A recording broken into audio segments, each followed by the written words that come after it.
Amateka y'ivangura, urwango, guhezwa, kwirukanwa kwa bamwe mu banyarwanda bazizwa uko bavutse bitwa abatutsi yatumye u Rwanda rugira amateka yihariye ndetse bigoye gusobanura. Jenoside yakorewe abatutsi muri Mata 1994 igakorwa n'abanyarwanda ndetse igahagarikwa n'abanyarwanda yashegeshe benshi, isiga ibikomere bikomeye, ndetse umunsi ku wundi haboneka inkuru nshya bijyana n'uko abantu bagenda babahohokera kuvuga kuri yo n'amakuru agenda akusanywa. Perezida Kagame ubwo yatangizaga ibikorwa byo kwibuka ku nshuro ya 30 Jenoside yakorewe abatutsi muri Mata 1994 yavuze ko nkuru ya mubyara we wishwe, ariko n'ubu akaba atarabona ubutabera kuko uwabigizemo uruhare akidegembya mu Bufaransa. Umukuru w'igihugu yakomoje ku nkuru ya mubyara we Florence wakoreraga mu ishami ry'umuryango w'abibumbye ryita ku iterambere mu Rwanda UNDP, wishwe muri Jenoside yakorewe abatutsi. Yagize ati, mubyara wanjye Florence yakoreraga UNDP mu Rwanda imyaka irenga 15. Jenoside itangijwe yafatiwe mu nzu ye hafi ya Kigali ari kumwe n'abantu 12. Perezida Kagame yavuze ko icyo gihe bavuganaga kuri telefone, ati telefone yo mu nzu ye yari igikora, namuhamagaye nkoresheje telefone ya satellite, buri gihe twavuganaga nta cyizere yari afite. Ingabo zacu ntizashoboraga kugera hariya ubwo General Dallaire yasuraga ku Murindi, namubwiye kurokora Florence ambwira ko azagerageza. Yerekanye ko inshuro ya nyuma bavuganye yamubajije niba hari uwagiye kumureba, amusubiza ko ntawe, ahubwo atangira kurira. Ati nyuma yavuze ati, Paul, hagarika kugerageza kudutabara, ntidushaka kongera kubaho. Numvise ibyo avuga ahita akupa telefone. Icyo gihe nari mfite umutima ukomeye ariko wacitse intege kuko numvise icyo yashakaga kumbwira. Tariki ya 16 Gicurasi 1994, nyuma y'ukwezi Florence n'umuryango we utotezwa baje kwicwa, harokoka umwishywa we watorotse bigizwemo uruhare n'umuturanyi. Perezida Kagame yavuze ko nyuma yaje kubaza Dallaire uko byagenze, amusubiza ko ingabo ze zagiyeyo zihura na barriere z'intera hamwe mu nzira zibura icyo zikora. Ati Singaya Romeo Dallaire ni umuntu mwiza. Abakozi bakoraga muri UNDP bishwe nyuma y'amakuru yatanzwe n'umwe mu bakoranaga ndetse yakomeje kuhakora nta nkomyi. Umukuru w'igihugu yavuze ko bitumvikana uburyo nyuma y'imyaka myinshi hari ibihamya ko kubyo yakoze agikomeje kwidegembya mu Bufaransa aho yahungiye. Yagize ati, ikibabaje ni uko uwagambaniye Florence nabo bari kumwe yakomeje gukorera Loni na nyuma ya Jenoside, kandi ibimenyetso by'uruhare rwe muri Jenoside yakorewe abatutsi byaramenyekanye. Abantu baramubonye yishimira urupfu rwa Florence mu ijoro ry'icyo gitero. Yakomeje gukora muri Loni imyaka myinshi, kandi nubwo hari ibimenyetso bimuhamya uruhare rwe arakidegembya mu Bufaransa. Perezida Kagame yavuze ko Jenoside yakorewe abatutsi yagakwiye kuba yarasize isomo ku isi, kubera ko ibyabo yari integuza y'uko ubwicanyi bushobora kuba aho ariho hose mu gihe bititaweho mu by'ukuri. Uwagambaniye Florence yitwa mu by'ukuri Florence Ngirumpatse, yitwa Nikariste Mbarushimana, wari ushinzwe gufasha abanyarwanda bakoreraga UNDP bari barasigaye mu Rwanda ubwo Loni yari yarahungishije abakozi bayo mu gihe cya Jenoside. Uwo rero Kariste Mbarushimana yatangiye gukorera Loni mu 1992, yirukanwa mu 2001 ubwo yashinjwaga kugira uruhare mu rupfu rw'abantu 32 barimo abakozi b'uyu muryango, mu gihe yari yarahawe inshingano zo kubarindira umutekano no kubaha ibyo bakenera. Gusa mu 2004 uyu mugabo waje kwirukanwa muri Loni muri 2001 yaraburanye ndetse aza guhabwa indishyi z'akababaro zo kuba ngo yarahagaritswe binyuranyije n'amategeko. Umugenzacyaha wa Loni wakoraga iperereza ku byaha by'intambara Tony Drake yagaragaje ko muri aba bantu 32 harimo 2 Mbarushimana yirasiye ubwe.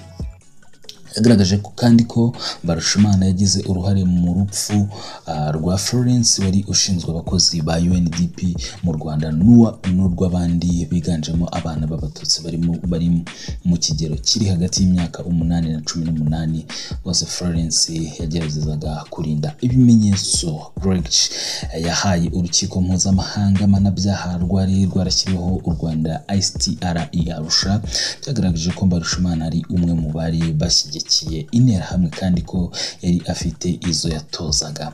Uyu mugenzacyaha yasobanuye ko yagiranye ibiganiro n'abantu 25 bamuhamiriza ko babonye Mbarushimana agira uruhare mu bwicanyi bwakorewe abarimo abakozi ba Loni mbege b'Abanyarwanda by'umwihariko bo mu bwoko bw'abatutsi. ICTR yafashe icyemezo cyo kutamuburanisha kuko yari yarahawe inshingano yo kuburanisha gusa abateguye umugambi wa jenoside, abandi bose basigaye bakaburanishwa n'inkiko zo mu Rwanda. Uko ikinyamakuru New York Times cyabitangaje tariki ya 8 Kanama 2004, Fred Eckhardt wari umuvugizi w'umunyamabanga mukuru wa Loni yasobanuye ko iki cyemezo cyafashwe n'akanama ka Loni gashinzwe umutekano. Yafunzwe by'agateganyo na ICC. Ubona wundi Loni Mbarushimana Kariste. Mbarushimana n'umwe mu bashinjwa uruhare muri jenoside bashinze umutwe w'iterabwoba wa FDLR ukorera muri Repubulika Iharanira Demokarasi ya Kongo, ndetse byavugwa ko yanabaye umunyamabanga nshingwabikorwa wawo.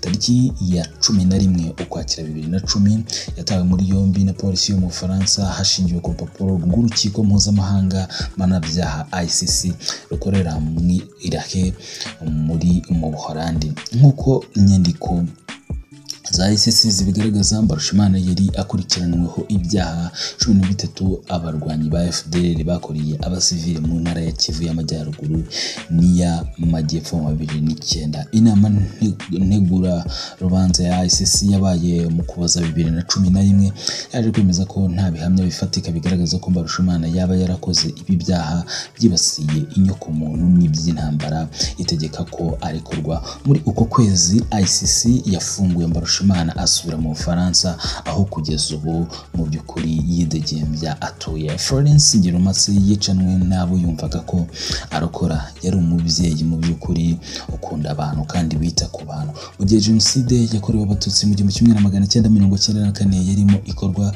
bamwe mu bakozi b'umuryango w'abibumbye barishwe. Uyu mubyeyi yari mu bakozi b'uyu muryango bari bazwi cyane kubera isano yari afitanye na Perezida Kagame wari uyoboye urugamba mu by'ukuri rwo kubohora igihugu. Mu 1990 yigeze gutabwa muri yombi ubwo ibitero by'inkotanyi byo kubohora igihugu byatangiraga. Nyuma mu 1994 yafungiwe mu rugo iwe hamwe n'abandi bantu bagera kuri 12 biganjemo abakobwa b'abanyeshuri bari abana b'inshuti nabo bakoranaga. Uyu mubyeyi yari yarabafashe yizeye ko ubwo ari umukozi w'umuryango w'abibumbye azabafasha akabarinda, gusa byaje kurangira bidakunze kuko babuze n'uburyo bwo guhunga.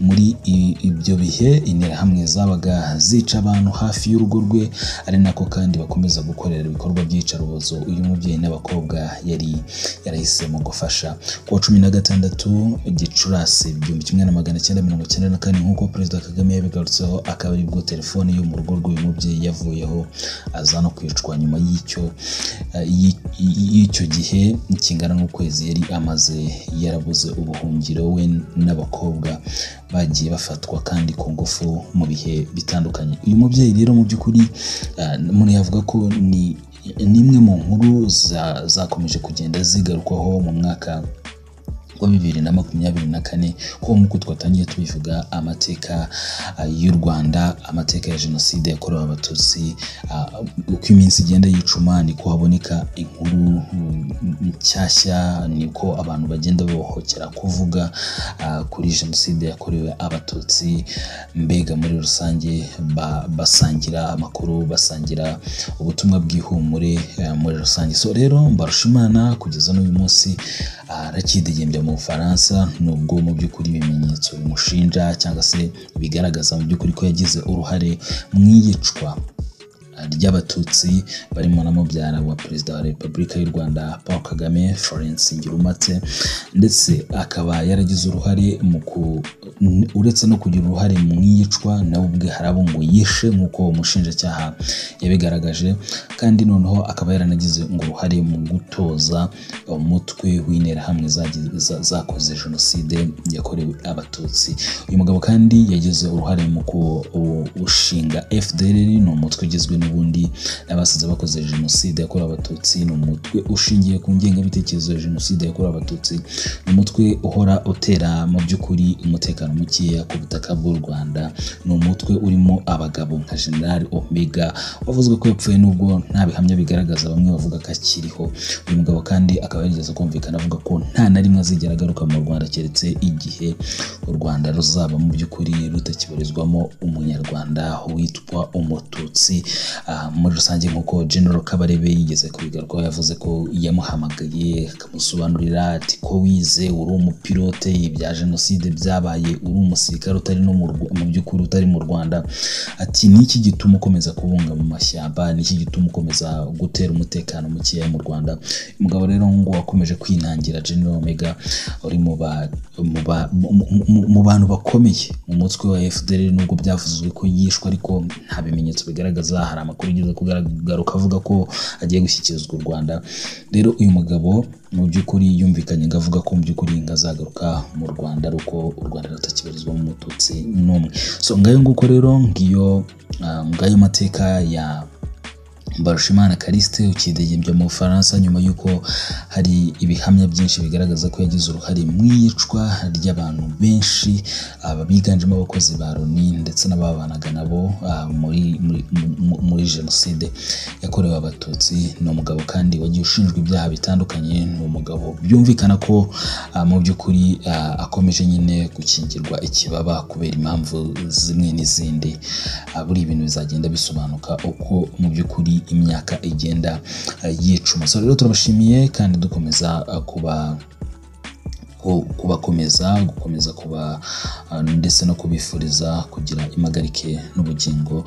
Ni Nexus TV, twizere ko wamaze gukora subscribe kugira ngo tujye tubana umunsi ku wundi. Igitekerezo cyawe kiba ari ingenzi mu makuru tugenda tubategurira umunsi ku wundi. Turabashimiye rero, mugire amahoro, mugire impagarike n'ubugingo.